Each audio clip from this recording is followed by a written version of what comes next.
ക്ലാസ്സിൻ്റെ ക്ലാസ്സിലേക്ക് ഏവർക്കും സ്വാഗതം. ഇനി വരാൻ പോകുന്ന കമ്പനി ബോർഡ് LGS എക്സാമിന് വേണ്ടി നമുക്ക് ആവർത്തന ചോദ്യങ്ങൾ പഠിക്കാം. ഇതിനു മുമ്പ് ചോദിച്ചിട്ടുള്ള 2020 ചോദിച്ചിട്ടുള്ള ക്വസ്റ്റ്യൻസ് ആണ് നമ്മൾ നോക്കുന്നത്. പലപ്പോഴും ആവർത്തന ചോദ്യങ്ങളാണ് മിക്ക പരീക്ഷകൾക്ക് നമുക്ക് കാണാൻ സാധിക്കുക. അപ്പോൾ ചോദ്യങ്ങളൊക്കെ ഒന്നുകൂടി റിവൈസ് ചെയ്ത് വേണ്ടത് പഠിച്ച് പോവുക.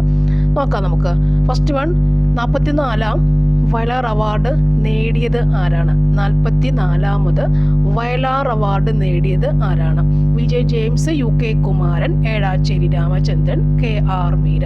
ഇതിൽ 44ാം വയലാർ അവാർഡ് നേടിയത് ആരാണ്? ആൻസർ വരുന്നത് ഏഴാച്ചേരി രാമചന്ദ്രനാണ്. ഏഴാച്ചേരി രാമചന്ദ്രനാണ് 44ാമത്തെ വയലാർ അവാർഡ്. 44ാമത്തെ വയലാർ അവാർഡ് ഏഴാച്ചേരി രാമചന്ദ്രൻ. നെക്സ്റ്റ്, നിരൂപണ രംഗത്തെ സമഗ്ര സംഭാവനയ്ക്ക് നൽകുന്ന 2020 ONV പുരസ്കാരം ലഭിച്ചത്? നിരൂപണ രംഗത്തെ സമഗ്ര സംഭാവനയ്ക്ക് നൽകുന്ന 2020 ONV പുരസ്കാരം ലഭിച്ചത് ആർക്കാണ്? Answer doctor M Leelavathi. ഇപ്പോൾ നിങ്ങൾ ഓർക്കും എന്തിനാണ് ഈ പഴയ ക്വസ്റ്റ്യൻസ്? പക്ഷേ പഴയ ക്വസ്റ്റ്യൻ 20 ആയാലും ONV പുരസ്കാരം ചോദിക്കാറുണ്ട് അല്ലേ?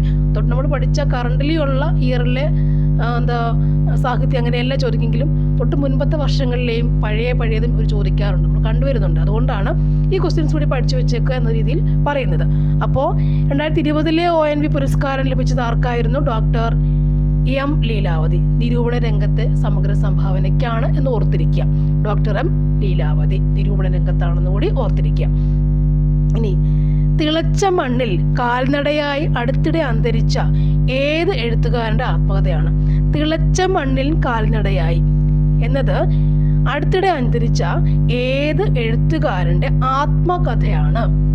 ആൻസർ പുതുശ്ശേരി രാമചന്ദ്രൻ. പുതുശ്ശേരി രാമചന്ദ്രൻ്റെയാണ് തിളച്ച മണ്ണിൽ കാൽനടയായി.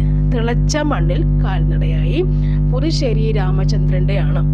അടുത്ത ക്വസ്റ്റ്യൻ, 2019 കേന്ദ്ര സാഹിത്യ അക്കാദമി അവാർഡ് നേടിയ മലയാളി സാഹിത്യകാരൻ. 2019 കേന്ദ്ര സാഹിത്യ അക്കാദമി അവാർഡ് നേടിയ മലയാളി സാഹിത്യകാരൻ ആരാണ്? Answer V Madhusoodanan Nair. V Madhusoodanan Nair.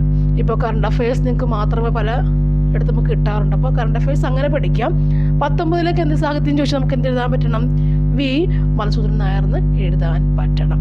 അപ്പോൾ V മധുസൂദനൻ നായർക്കാണ് 2019 കേന്ദ്ര സാഹിത്യ അക്കാദമി അവാർഡ് ലഭിച്ചത്. അടുത്തത്, മലയാളത്തിലെ മികച്ച കൃതിക്കുള്ള 2019 കേന്ദ്ര സാഹിത്യ അക്കാദമി അവാർഡിന് അർഹമായ കൃതി ഏതാണ്? ആൻസർ അച്ഛൻ പിറന്ന വീട്. അച്ഛൻ പിറന്ന വീട്. അച്ഛൻ പിറന്ന വീട് എന്ന കൃതിക്കാണ് കേന്ദ്ര സാഹിത്യ അക്കാദമി അവാർഡ് ലഭിച്ചിട്ടുള്ളത്. അപ്പോൾ അച്ഛൻ പിറന്ന വീട് എന്നത് കേന്ദ്ര സാഹിത്യ അക്കാദമി അവാർഡ് ലഭിച്ച കൃതിയാണ് എന്ന് പഠിക്കാം. അടുത്തത്, ഷാങ്ഹായ് കോഓപ്പറേഷൻ ഓർഗനൈസേഷനിലെ 8 അത്ഭുതങ്ങളിൽ ഉൾപ്പെടുത്തിയ ഇന്ത്യയിലെ നിർമ്മിതി ഏത്? ഷാങ്ഹായ് കോഓപ്പറേഷൻ ഓർഗനൈസേഷനിലെ 8 അത്ഭുതങ്ങളിൽ ഉൾപ്പെടുത്തിയ ഇന്ത്യയിലെ നിർമ്മിതി ഏതാണ്? Answer statue of unity. അപ്പോൾ സ്റ്റാച്യു ഓഫ് യൂണിറ്റിക്ക് വളരെ ഇമ്പോർട്ടൻസ് ഉണ്ട്. സ്റ്റാച്യു ഓഫ് യൂണിറ്റി എന്താണ്? ഷാങ്ഹായ് കോർപ്പറേഷൻ ഓർഗനൈസേഷനിലെ 8 അത്ഭുതങ്ങളിൽ ഉൾപ്പെടുത്തിയ ഇന്ത്യയിലെ നിർമ്മിതിയാണ് ഏത്? Statue of unity. ഇന്ത്യയിലെ നിർമ്മിതിയാണ് സ്റ്റാച്യു ഓഫ് യൂണിറ്റി എന്നത്. അടുത്തത്, 2019 ഡിസംബറിൽ ദക്ഷിണേന്ത്യയിലെ ഏറ്റവും പഴക്കം ചെന്ന സംസ്കൃത ശിലാലിഖിതം കണ്ടെത്തിയ സംസ്ഥാനം. ഏറ്റവും പഴക്കം ചെന്ന സംസ്കൃത ശിലാലിഖിതം കണ്ടെത്തിയ സംസ്ഥാനം ഏതാണ്? ആന്ധ്രാപ്രദേശാണ്. ആന്ധ്രാപ്രദേശിലാണ് ഏറ്റവും പഴക്കം ചെന്ന സംസ്കൃത ശിലാലിഖിതം കണ്ടെത്തിയ സംസ്ഥാനം. അടുത്തത്, ബ്രിട്ടനിൽ ധനമന്ത്രിയായി നിയമിതനായ ഇന്ത്യൻ വംശജൻ. ആൻസർ എന്താണ്? ഋഷി സുനാക്. ഋഷി സുനാക് എന്ന ഇന്ത്യൻ വംശജനാണ് ബ്രിട്ടനിൽ ധനമന്ത്രി ആയത്. ഋഷി സുനാക് എന്ന ഇന്ത്യൻ വംശജനാണ് ബ്രിട്ടനിൽ ധനമന്ത്രി ആയത്. അടുത്തത്, ഏതിൻ്റെ ലഭ്യതയാണ് മൗലികാവകാശങ്ങളുടെ ഗണത്തിൽ പെടുമെന്ന് 2020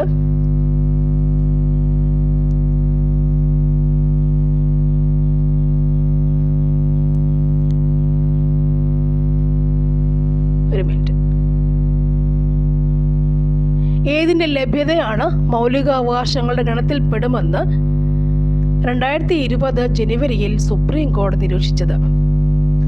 ആൻസർ ഓപ്ഷൻ എ, ഇന്റർനെറ്റ് ലഭ്യത. ഇന്റർനെറ്റ് ലഭ്യതയാണ്. ഇന്റർനെറ്റ് ലഭ്യതയാണ് മൗലിക അവകാശങ്ങളുടെ ഗണത്തിൽപ്പെടുമെന്ന് 2020 ജനുവരിയിൽ സുപ്രീം കോടതി നിരീക്ഷിച്ചു വച്ചിട്ടുള്ളത്. ഇന്റർനെറ്റ് ലഭ്യത മൗലിക അവകാശമാണെന്ന് പറഞ്ഞു വരുന്നുണ്ട് സുപ്രീം കോർട്ട്. ഓക്കെ, നെക്സ്റ്റ് വരുന്നത്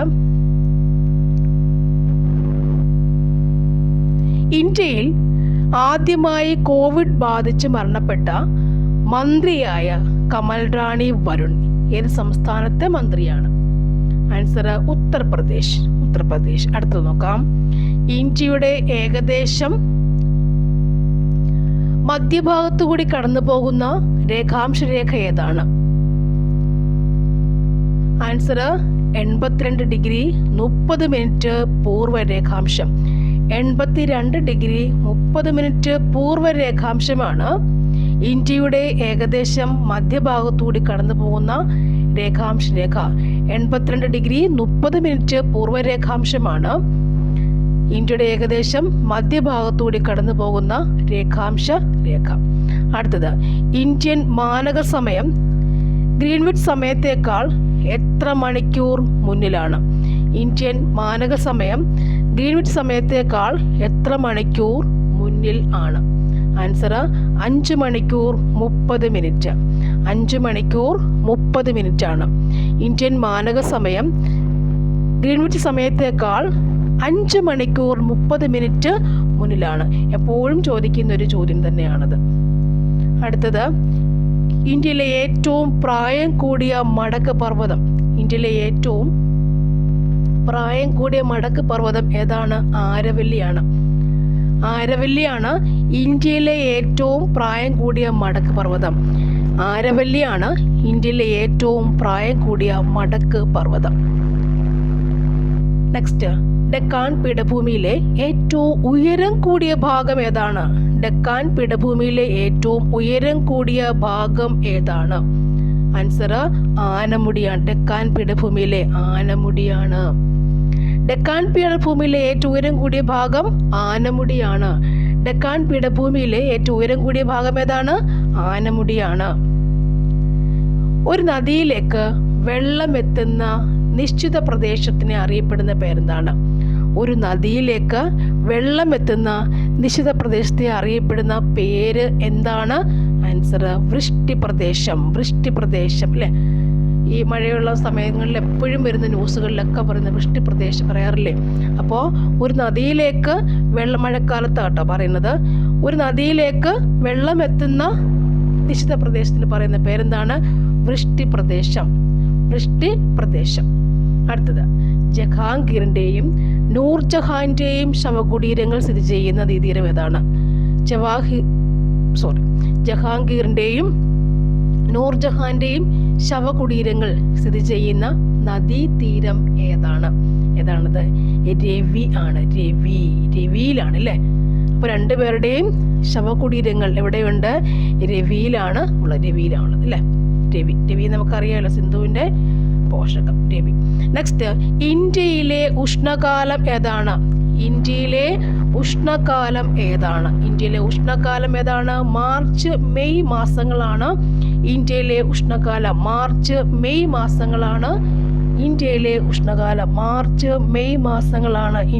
ഉഷ്ണകാലം. നെക്സ്റ്റ്, ഉത്തരേന്ത്യൻ സമതലങ്ങളിലെ പ്രധാന മണ്ണിനം ഏതാണ്? ഉത്തരേന്ത്യൻ സമതലങ്ങളിലെ പ്രധാന മണ്ണിനം ഏതാണ്? എക്കൽ മണ്ണാണ്. ഉത്തരേന്ത്യൻ സമതലങ്ങളിലെ പ്രധാന മണ്ണിനം ഏതാണ്? എക്കൽ മണ്ണ്. ഉത്തരേന്ത്യൻ സമതലങ്ങളിലെ പ്രധാന മണ്ണിനമാണ് എക്കൽ മണ്ണ്. അടുത്തത്, പോയിന്റ് കലേമർ പക്ഷിസങ്കേതം ഏത് സംസ്ഥാനത്താണ്? പോയിന്റ് കലേമർ പക്ഷിസങ്കേതം ഏത് സംസ്ഥാനത്താണ്? തമിഴ്നാട്ടിലാണ്. പോയിന്റ് കലേമർ എവിടെയാണ്? തമിഴ്നാട്ടിലാണ്. പോയിന്റ് കലേമർ പക്ഷിസങ്കേതം തമിഴ്നാട്ടിലാണ്. കലേമർ അല്ലേ? കലേമർ, കരുണാനിധി, അങ്ങനെ അല്ലേ? തലേവർ എന്നൊക്കെ വരുന്ന സംഭവം അവിടെയല്ലേ? തമിഴ്നാടല്ലേ? സോ പോയിന്റ് കലേമർ പക്ഷി സങ്കേതം എവിടെയാണ്? തമിഴ്നാട്ടിലാണ്. ഓക്കെ. നെക്സ്റ്റ്, ഇന്ത്യയിൽ ഏറ്റവും കൂടുതൽ ദേശീയ ഉദ്യാനങ്ങൾ ഉള്ള സംസ്ഥാനം. ഏറ്റവും കൂടുതൽ ദേശീയ ഉദ്യാനങ്ങൾ ഉള്ള സംസ്ഥാനം ഏതാണ്? മധ്യപ്രദേശാണ്. മധ്യപ്രദേശിലാണ് ഇന്ത്യയിൽ ഏറ്റവും കൂടുതൽ ദേശീയ ഉദ്യാനങ്ങൾ ഉള്ളത്. മധ്യപ്രദേശാണ് ഏറ്റവും കൂടുതൽ ദേശീയ ഉദ്യാനങ്ങളുള്ള ഇന്ത്യയിലെ സംസ്ഥാനം. ഓക്കെ. നെക്സ്റ്റ് വരുന്നത്, അവസാനമായി ഇന്ത്യ വിട്ടുപോയ വിദേശീയർ ആരാണ്? അവസാനമായി ഇന്ത്യ വിട്ടുപോയ വിദേശീയർ ആരാണ്? പോർച്ചുഗീസുകാരാണ്. ഓക്കെ. അവസാനമായി ഓർത്തിരിക്കുക. ഇന്ത്യ എപ്പോഴും ചോദിക്കുന്ന ചോദ്യമാണ് കേട്ടോ. അവസാനമായി ഇന്ത്യ വിട്ടുപോയ വിദേശീയർ ആരാണ്? വിദേശീയർ ആരാണ്? പോർട്ടുഗീസുകാർ. ഏറ്റവും അവസാനം അവർ തന്നെയാണ് പോയത്. പോർട്ടുഗീസുകാരാണ്. അവസാനം പോയത് പോർട്ടുഗീസുകാരാണ്. നെക്സ്റ്റ്, 1857 കലാപം അറിയപ്പെടുന്നത്. 1857 കലാപം എങ്ങനെ അറിയപ്പെടുന്നു? ശിപായി ലഹളയുണ്ട്, പ്ലാസി യുദ്ധമുണ്ട്, ബക്സാർ യുദ്ധമുണ്ട്, സന്താൾ കലാപമുണ്ട് അല്ലേ? 1857 കലാപം എങ്ങനെ അറിയപ്പെടുന്നു എന്ന് ചോദിച്ചാൽ നമുക്ക് എന്ത് പറയാം? ശിപായി ലഹള. ശിപായി ലഹളയ്ക്ക് മറ്റൊരു പേര് 1857 കലാപം അല്ലേ? കറക്റ്റ് നടക്കുന്ന സംഭവം. 1857 കലാപം എങ്ങനെ അറിയപ്പെടുന്നു ചോദിച്ചാൽ ശിപായി ലഹള എന്നും അറിയപ്പെടുന്നു അല്ലേ? ശിപായിമാരുടെ ലഹളയാണ് 1857 ഒന്നാം സ്വാതന്ത്ര്യ സമരം അറിയപ്പെടുന്ന സംഭവം അല്ലേ? ശിപായി ലഹള എന്നും അറിയപ്പെടുന്നു. നെക്സ്റ്റ്, കൽക്കട്ടയിൽ സുപ്രീം കോടതി സ്ഥാപിച്ച ഗവർണർ ജനറൽ ആരാണ്? കൽക്കട്ടയിൽ സുപ്രീം കോടതി സ്ഥാപിച്ച ഗവർണർ ജനറൽ ആരാണ്? ആൻസർ വാറൻ ഹേസ്റ്റിങ്സ് ആണ്. ഒരു മിനിറ്റ്. നെക്സ്റ്റ് വരുന്നത്, വാറൻ ഹേസ്റ്റിങ്സിലാണ് കൽക്കട്ടയിൽ സുപ്രീം കോർട്ട് സ്ഥാപിച്ച ഗവർണർ. ഇതൊക്കെ വളരെ ഇമ്പോർട്ടൻ്റ് ആയ പോയിന്റ്സ് തന്നെയാണ്. നമുക്ക് കൺഫ്യൂഷൻസ് ഉണ്ടാക്കുന്ന ഒരു ഏരിയയും കൂടിയാണ്. കൽക്കട്ടയിൽ സുപ്രീം കോടതി സ്ഥാപിച്ച ഗവർണർ ജനറൽ ആരായിരുന്നു? വാറൻ ഹേസ്റ്റിങ്സ് ആണ്. അടുത്തത്, ഇന്ത്യൻ ദേശീയതയുടെ പ്രവാചകൻ എന്ന് അറിയപ്പെടുന്നത് ആരാണ്? ഇന്ത്യൻ ദേശീയതയുടെ പ്രവാചകൻ എന്ന് അറിയപ്പെടുന്നത് ആരാണ്? ആൻസർ എന്താണ്? രാജാറാം മോഹൻ റോയ് ആണ് ഇന്ത്യൻ ദേശീയതയുടെ പ്രവാചകൻ എന്ന് അറിയപ്പെടുന്നത്. രാജാറാം മോഹൻ റോയ് ആണ് ഇന്ത്യൻ ദേശീയതയുടെ പ്രവാചകൻ എന്ന് അറിയപ്പെടുന്നത്. അടുത്തത്, വേദങ്ങളുടെയും പ്രധാനപ്പെട്ട 5 ഉപനിഷത്തുകളുടെയും പരിഭാഷ ബംഗാളിയിൽ പ്രസിദ്ധീകരിച്ച സാമൂഹ്യ പരിഷ്കർത്താവ് ആരാണ്? വേദങ്ങളുടെയും പ്രധാനപ്പെട്ട 5 ഉപനിഷത്തുകളുടെയും പരിഭാഷ ബംഗാളിയിൽ പ്രസിദ്ധീകരിച്ച സാമൂഹ്യ പരിഷ്കർത്താവ് ആരാണ്? ആൻസർ രാജാറാം മോഹൻ റോയ്. ഓക്കെ. രാജാറാം മോഹൻ റോയ് ആണ് വേദങ്ങളുടെയും പ്രധാനപ്പെട്ട 5 ഉപനിഷത്തുകളുടെയും പരിഭാഷ ബംഗാളിയിൽ പ്രസിദ്ധീകരിച്ച സാമൂഹ്യ പരിഷ്കർത്താവ്. ബംഗാളിയിലേക്ക് പരിഭാഷപ്പെടുത്തിയ സാമൂഹ്യ പരിഷ്കർത്താവ് ആരാണ്? രാജാറാം മോഹൻ റോയ് ആണ് എന്ന് ഓർത്തിരിക്കാം. ഇനി, ഇന്ത്യയെ കണ്ടെത്തൽ എന്ന കൃതി രചിച്ചത് ആരാണ്? ഇന്ത്യയെ കണ്ടെത്തൽ ആരുടെയാണ്? ജവഹർലാൽ നെഹ്റു. നിസ്സംശയം ജവഹർലാൽ നെഹ്റുവിൻ്റെയാണ് ഇന്ത്യയെ കണ്ടെത്തൽ അല്ലേ? അദ്ദേഹമാണ് ആ സമയത്തുണ്ടായിരുന്ന PM എന്നൊക്കെ ഓർത്തിരിക്കുക ഫസ്റ്റില്. അപ്പോൾ ഇന്ത്യയെ കണ്ടെത്തൽ എഴുതിയത് ആരാണ്? ജവഹർലാൽ നെഹ്റുവിൻ്റെ ആണ് അല്ലേ? നെഹ്റു കണ്ടെത്തിയതാണ്. ഓക്കെ. അപ്പോൾ ജവഹർലാൽ നെഹ്റുവിൻ്റെ ആണെന്ത്? ഇന്ത്യയെ കണ്ടെത്തൽ എന്ന കൃതി. അധികാരത്തിലിരിക്കെ അന്തരിച്ച ആദ്യത്തെ ഇന്ത്യൻ പ്രധാനമന്ത്രി. അധികാരത്തിലിരിക്കെ അന്തരിച്ച ആദ്യ ഇന്ത്യൻ പ്രധാനമന്ത്രി ആരാണ്? ആൻസർ ജവഹർലാൽ നെഹ്റു തന്നെ. ജവഹർലാൽ നെഹ്റു ആണ് അധികാരത്തിലിരിക്കെ അന്തരിച്ച ആദ്യ ഇന്ത്യൻ പ്രധാനമന്ത്രി. ഇനി, നീൽ ദർപ്പൺ രചിച്ചത് ആരാണ്?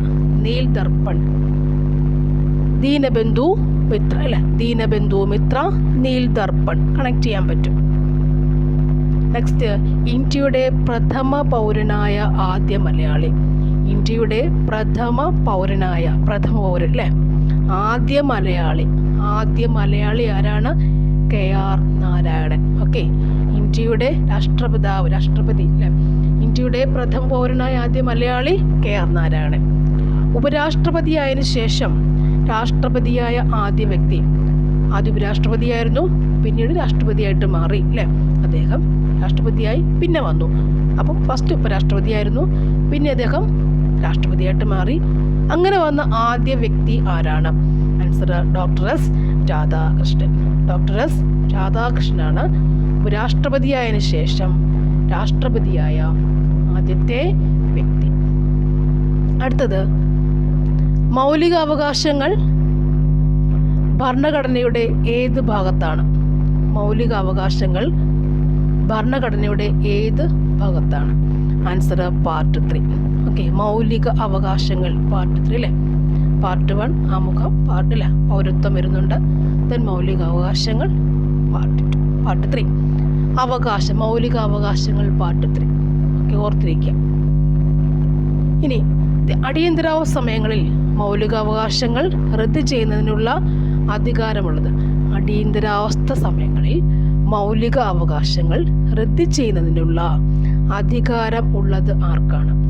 അധികാരമുള്ളത് രാഷ്ട്രപതിക്കാണ്.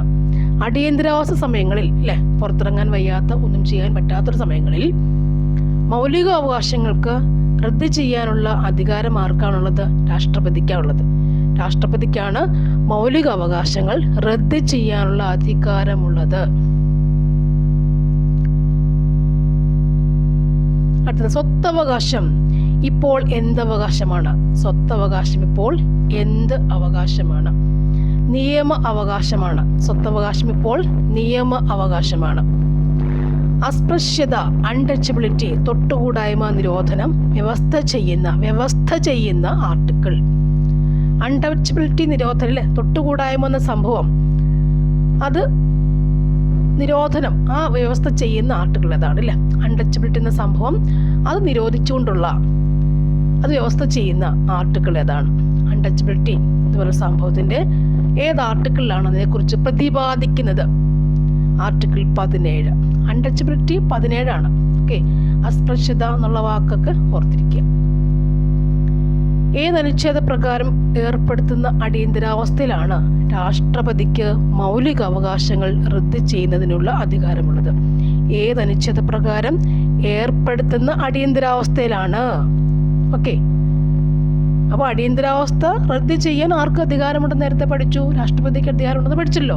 അപ്പം ഏത് അനുച്ഛേദ പ്രകാരമാണ് എന്നാണ് ചോദ്യം. ഏത് അനുച്ഛേദ പ്രകാരം ഏർപ്പെടുത്തുന്ന അടിയന്തരാവസ്ഥയിലാണ് രാഷ്ട്രപതിക്ക് മൗലികാവകാശങ്ങൾ റദ്ദ് ചെയ്യുന്നത്? സിംപിളി എങ്ങനെ ചോദിക്കാം അല്ലേ? അല്ലെങ്കിൽ അടിയന്തരാവസ്ഥയെ കുറിച്ച് പറയുന്ന അനുച്ഛേദം ഏതെന്ന് ചോദിച്ചാൽ മതി. അടിയന്തരാവസ്ഥയെ കുറിച്ച് പറയുന്ന അനുച്ഛേദം ഏതാണെന്നാണ് സിംപിളി ചോദിക്കേണ്ടത്. അപ്പോൾ ഇവിടുത്തെ ആൻസർ നമുക്ക് എന്താണ്? അനുച്ഛേദം 352 അല്ലേ? അപ്പോൾ അടിയന്തരാവസ്ഥയെ കുറിച്ച് പറയുന്നത് എവിടെയാണത്? അനുച്ഛേദം 352 352 പറയുന്നത്. അനുച്ഛേദം 352 പ്രകാരം ഏർപ്പെടുത്തുന്ന അടിയന്തരാവസ്ഥയിലാണ് രാഷ്ട്രപതിക്ക് മൗലിക അവകാശങ്ങൾ റദ്ദ് ചെയ്യാൻ സാധിക്കുന്നത്. അടുത്തത്, ദേശീയ മനുഷ്യാവകാശ കമ്മീഷണറെയും മെമ്പർമാരെയും നിയമിക്കുന്നത് ആരാണ്? രാഷ്ട്രപതിയാണ്. ദേശീയമാണത്. രാഷ്ട്രപതിയാണ് ദേശീയ മനുഷ്യാവകാശ കമ്മീഷണറെയും മെമ്പർമാരെയും നിയമിക്കുന്നത്. രാഷ്ട്രപതിക്കാണ് ദേശീയ മനുഷ്യാവകാശ കമ്മീഷണറെ. Okay, next. ഇനി ദേശീയ മനുഷ്യാവകാശ കമ്മീഷണറും മെമ്പർമാരും രാജിക്കത്ത് നൽകേണ്ടത് ആർക്കാണ്? രാഷ്ട്രപതിക്ക് തന്നെയാണ്. നിയമിക്കുന്നതും രാഷ്ട്രപതിയാണ്, രാജിക്കത്ത് കൊടുക്കേണ്ടതും രാഷ്ട്രപതിക്ക് തന്നെയാണ്. രാഷ്ട്രപതിക്കാണ് ദേശീയ മനുഷ്യാവകാശ കമ്മീഷണറും മെമ്പർമാരും രാജിക്കത്ത് കൊടുക്കേണ്ടത്. ഓക്കെ, അടുത്തത്, ഇന്ത്യയിൽ മനുഷ്യാവകാശ സംരക്ഷണ നിയമം നിലവിൽ വന്നത് എന്നാണ്? 93 സെപ്റ്റംബർ 28. 1993 സെപ്റ്റംബർ 28 ഇന്ത്യയിൽ മനുഷ്യാവകാശ സംരക്ഷണ നിയമം നിലവിൽ വന്നത്. നെക്സ്റ്റ്, ദേശീയ മനുഷ്യാവകാശ കമ്മീഷൻ ഒരു ഡാഷാണ്. ദേശീയ മനുഷ്യാവകാശ കമ്മീഷൻ ഒരു ഡാഷ് ആണ്. Answer statutory body. ദേശീയ മനുഷ്യാവകാശ കമ്മീഷൻ ഒരു സ്റ്റാറ്റ്യൂട്ടറി ബോഡിയാണ്. Statutory body. ദേശീയ മനുഷ്യാവകാശ കമ്മീഷൻ ഒരു സ്റ്റാറ്റ്യൂട്ടറി ബോഡിയാണ്. ദേശീയ മനുഷ്യാവകാശ കമ്മീഷൻ ഒരു സ്റ്റാറ്റ്യൂട്ടറി ബോഡിയാണ്. ദേശീയ മനുഷ്യാവകാശ കമ്മീഷന്റെ പ്രധാനപ്പെട്ട കാര്യനിർവഹണ ഉദ്യോഗസ്ഥൻ. ദേശീയ മനുഷ്യാവകാശ കമ്മീഷന്റെ പ്രധാനപ്പെട്ട DMന്റെ പ്രധാനപ്പെട്ട കാര്യനിർവഹണ ഉദ്യോഗസ്ഥൻ ആരാണ്? സെക്രട്ടറി ജനറൽ ആണല്ലേ. വളരെ പൈസയുടെ തിരിമറിയാണ് അല്ലേ. കാര്യങ്ങളൊക്കെ നിർവഹിക്കുന്ന എപ്പോഴും സെക്രട്ടറിമാരല്ലേ. ഇവിടെ ഇപ്പോൾ സെക്രട്ടറി ജനറൽ എന്നാണ് പറയുക. DMന്റെ ദേശീയ മനുഷ്യാവകാശ കമ്മീഷന്റെ പ്രധാനപ്പെട്ട കാര്യനിർവഹണ ഉദ്യോഗസ്ഥൻ വിളിക്കുന്ന പേര് സെക്രട്ടറി ജനറൽ എന്നാണ്. കേരളത്തിന്റെ വിസ്തീർണം ഡാഷാണ്. എത്രയാണ് കേരളത്തിന്റെ വിസ്തീർണം? 38,863 അല്ലേ. 38,863 ചതുരശ്ര കിലോമീറ്ററാണ് നമ്മുടെ കേരളത്തിന്റെ വിസ്തീർണം.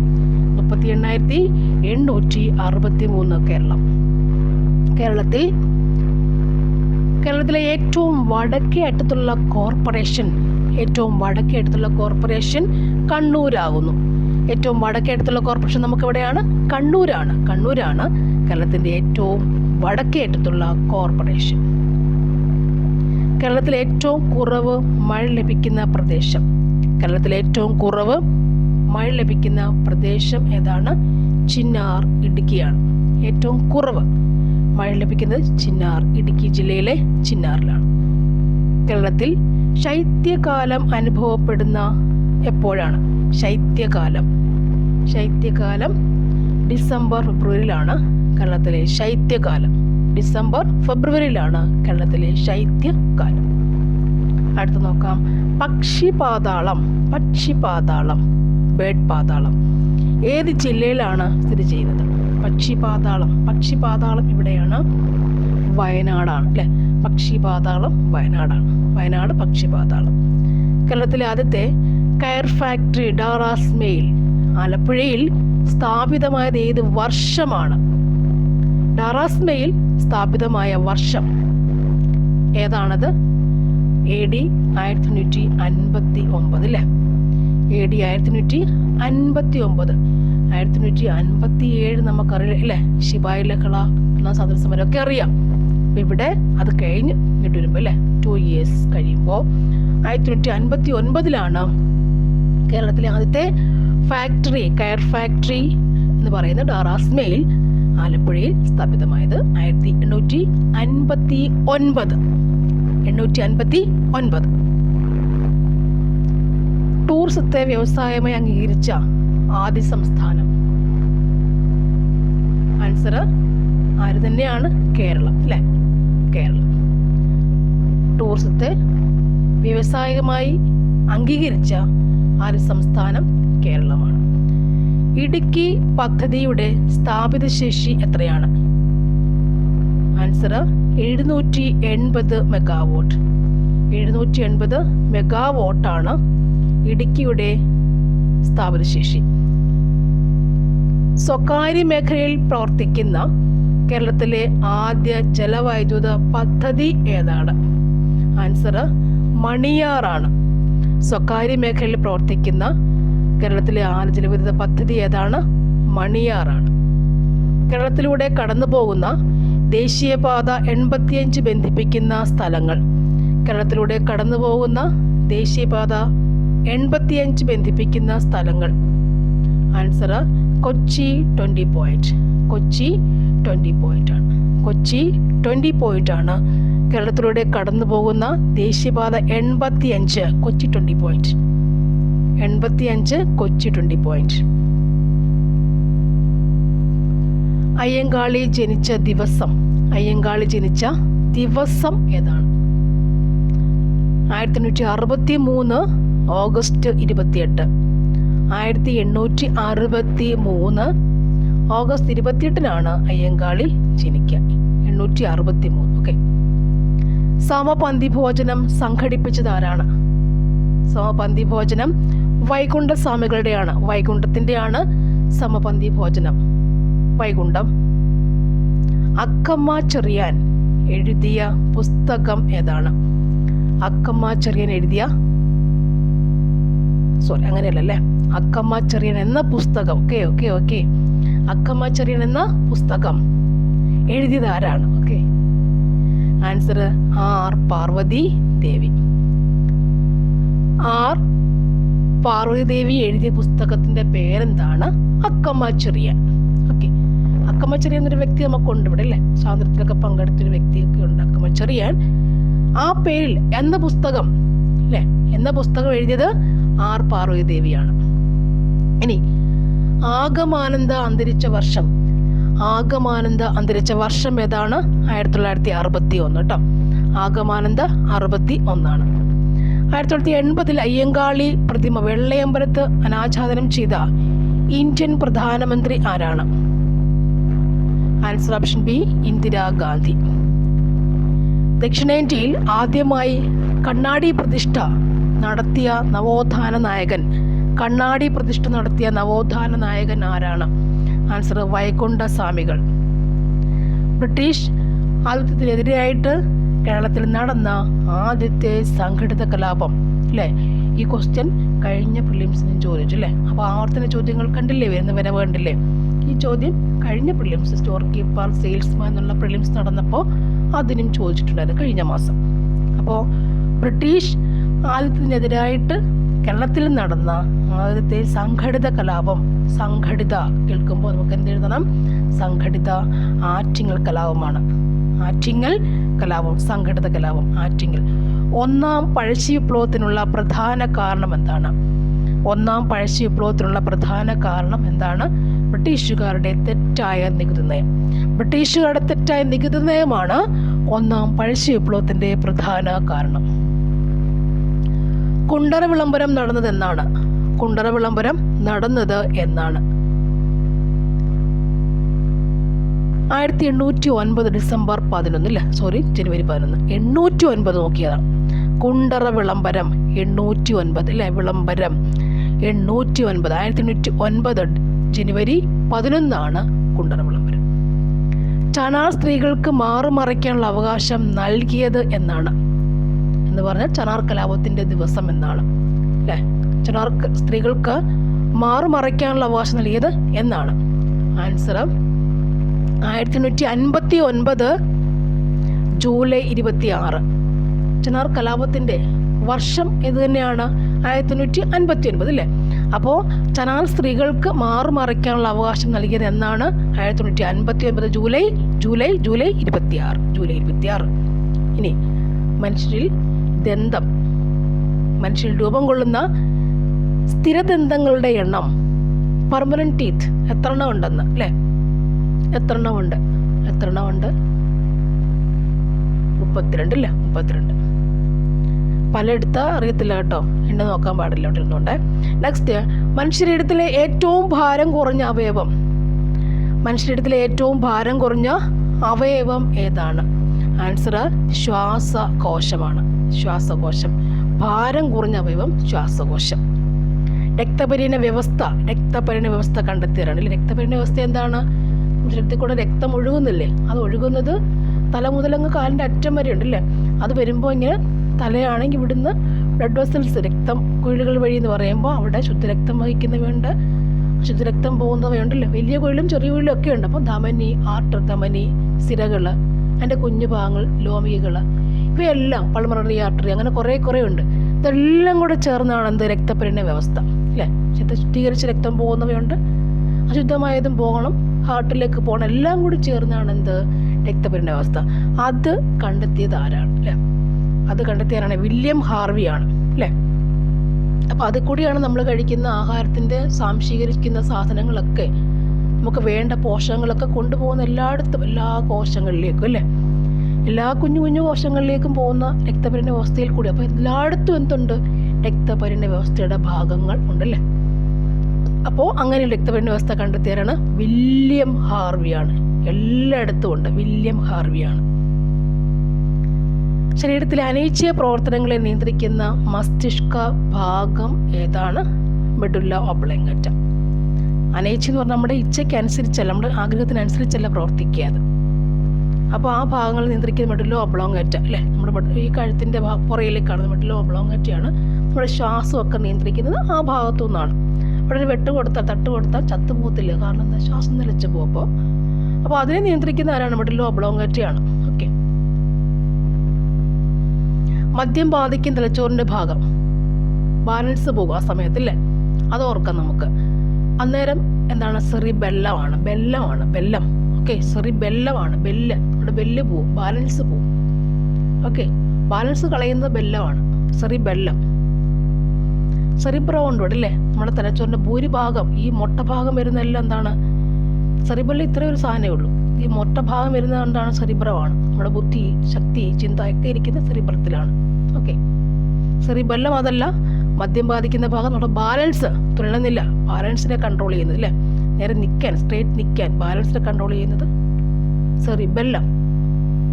പേശികളെ കുറിച്ചുള്ള പഠനം അറിയപ്പെടുന്നത് എങ്ങനെയാണ്? പേശികൾ, മസിൽസിനെ കുറിച്ചുള്ള പഠനം അറിയപ്പെടുന്ന പേരെന്താണ്? മയോളജി. MYO, myology. മസിൽസിനെ കുറിച്ച് മയോളജി, പേശികളെ കുറിച്ച് മയോളജി. മൂത്രത്തിലൂടെ വിസർജിക്കപ്പെടുന്ന ജീവകം, വിറ്റമിൻ ഏതാണ്? അല്ലേ, അത് ജീവകം C ആണ്. ശരിക്കും എൻ്റെ ആൻസർ, ഫൈനൽ ആൻസർ ഒക്കെ ഇല്ല കേട്ടോ. ജീവകം C മൂത്രത്തിലൂടെ പോവാറുണ്ട്. നെക്സ്റ്റ്, ചുവടെ കൊടുത്തിട്ടുള്ളവയിൽ വൈറ്റമിൻ H എന്നറിയപ്പെടുന്ന ആരാണ്? വൈറ്റമിൻ H ആരാണ്? ബയോട്ടിനാണ്. വൈറ്റമിൻ H ബയോട്ടിനാണ്. ബയോട്ടിൻ എന്ന ജീവകമാണ് വൈറ്റമിൻ H. സെഹത്ത് എന്ന ടെലിമെഡിസിൻ പദ്ധതി കേന്ദ്ര ഗവൺമെൻറ് ആരംഭിച്ചത്. സെഹത്ത് എന്താണ്? 2015 ഓഗസ്റ്റ് 25. ഇതൊക്കെ ഇപ്പോഴും ചോദിക്കുന്നുണ്ട് കേട്ടോ, സെഹത്തിനെ കുറിച്ചൊക്കെ. 2015 ഓഗസ്റ്റ് 25 ഡേറ്റ് അല്ലെങ്കിൽ പോലും സെഹത്ത് എന്താ? ടെലിമെഡിസിൻ ആണ്. മെഡിസിൻ പദ്ധതി നമുക്ക് അറിയാത്ത എത്രയോ പേര് കാണും അല്ലേ. അപ്പോൾ സെഹത്ത് എന്നത് ടെലിമെഡിസിൻ പദ്ധതി കേന്ദ്ര ഗവൺമെൻറ് ആരംഭിച്ച എന്നാണ്? 2015 ഓഗസ്റ്റ് 25 ആണ്. റേച്ചൽ കഴ്സന്റെ സൈലന്റ് സ്പ്രിംഗ് എന്ന ഗ്രന്ഥത്തിലൂടെ പ്രതിപാദ്യ വിഷയം എന്താണ്? റേച്ചൽ കഴ്സൺ രചിച്ച പുസ്തകമാണിത്, സൈലന്റ് സ്പ്രിംഗ്. ആ ഗ്രന്ഥത്തിലൂടെ പ്രതിപാദ്യ വിഷയം, അതിലെന്താണ് പറഞ്ഞേക്കുന്നത്? സൈലന്റ് സ്പ്രിംഗ് എന്ന ഗ്രന്ഥത്തിൽ എന്താണ് പറഞ്ഞേക്കുന്നത്? എന്തിനെക്കുറിച്ചാണ് പറഞ്ഞേക്കുന്നത്? ഇതിനെക്കുറിച്ച് പറഞ്ഞിട്ടുണ്ട് അവിടെ, DDT. അപ്പോൾ സൈലന്റ് സ്പ്രിംഗ് ആരുടെ പുസ്തകമാണ്? റേച്ചൽ കഴ്സന്റെ പുസ്തകമാണ്. അതിലെന്താണ് പറഞ്ഞിരിക്കുന്നത്? പ്രതിപാദിച്ചിട്ടുള്ളത് എന്താണ്? DDTയെ കുറിച്ചല്ലേ, DDTയെ കുറിച്ച്. ഉറുമ്പിന് പോലും DDT ഇപ്പോൾ വേണ്ട. നെക്സ്റ്റ്, ആറ്റത്തിലെ നെഗറ്റീവ് ചാർജുള്ള കണം അല്ലേ, നെഗറ്റീവ് ചാർജ് ആരാണത്? ഇലക്ട്രോൺസ് അല്ലേ, ഇലക്ട്രോൺ ആണ്. ആറ്റത്തിൽ പോസിറ്റീവ് ചാർജ് ഉണ്ട്, നെഗറ്റീവ് ചാർജും ഒക്കെ ഉണ്ട് അല്ലേ. ഇലക്ട്രോൺ ആരാണ്? എപ്പോഴും നെഗറ്റീവ് ചാർജാണ് എന്ത്? ഇലക്ട്രോൺസ് എന്ന് പറയും അല്ലേ, ന്യൂട്രോണിന് ചാർജുകളില്ല.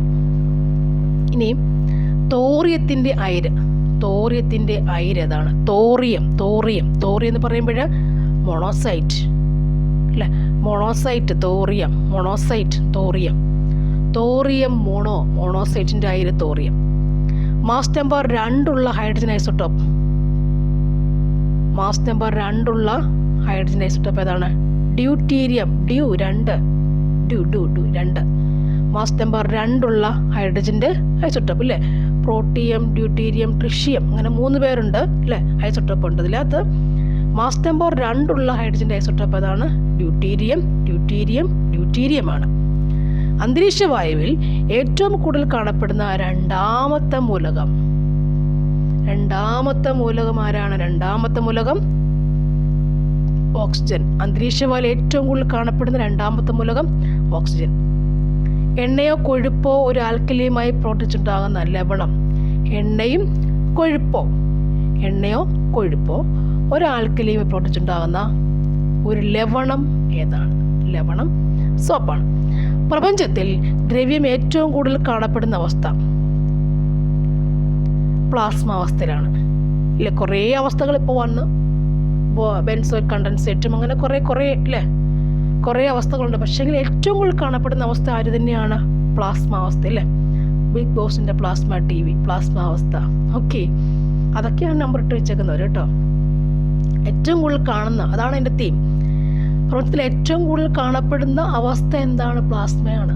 അതാണ് പ്ലാസ്മ TV എന്ന് വെച്ചേക്കുന്നവർ. വളരെ ബുദ്ധിമാന്മാരാണ്.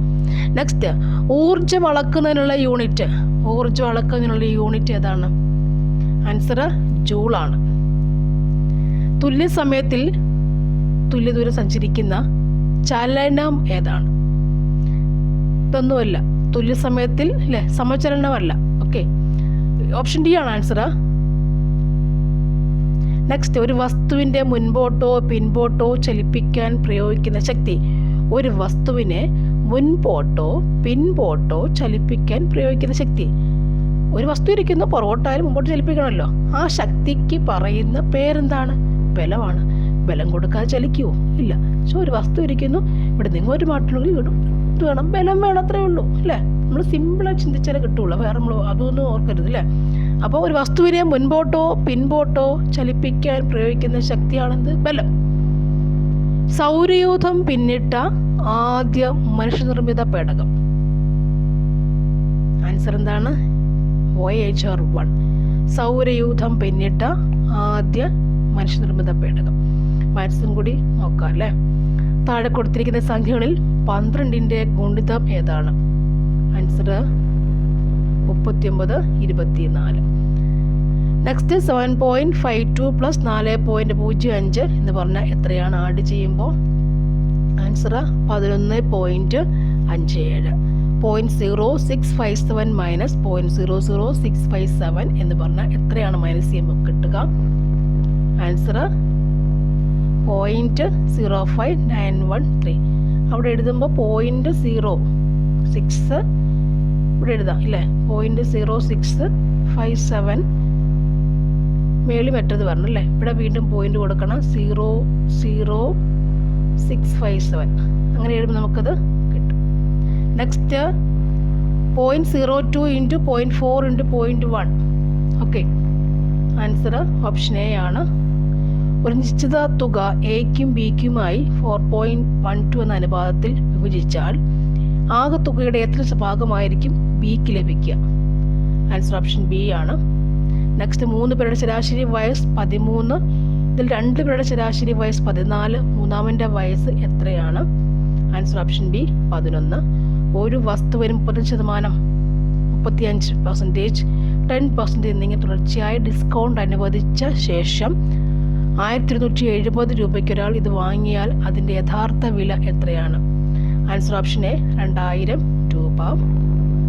അടുത്തത്, വീട്ടിൽ നിന്നും ഓഫീസിലേക്ക് 30 km/മണിക്കൂർ വേഗതയിലും തിരികെ ഓഫീസിൽ നിന്നും 20 km/മണിക്കൂർ വേഗതയിലും സഞ്ചരിക്കാൻ ആകെ 5 മണിക്കൂർ എടുത്തു എങ്കിൽ വീട്ടിൽ നിന്നും ഓഫീസിലേക്കുള്ള ദൂരം എത്രയാണ്? Answer option B 60 kilometre. പുഴയിൽ ഒഴുക്കിനെതിരായി മണിക്കൂറിൽ 8 കിലോമീറ്റർ വേഗത്തിലും അനുകൂലമായി അതിലിരട്ടി വേഗത്തിലും ബോട്ട് നീങ്ങുന്നു. നിശ്ചല ജലത്തിൻ്റെ ബോട്ടിൻ്റെ വേഗത എന്ത്? ആൻസർ ഓപ്ഷൻ ബി ആണ്. ഒരു നിശ്ചിത വസ്തു 8.2 എന്ന അനുപാതത്തിൽ വിഭജിക്കുമ്പോൾ എക്ക് ബിയേക്കാൾ എത്ര ഭാഗമായിരിക്കും കൂടുതൽ കിട്ടുക? Answer option C 3/5.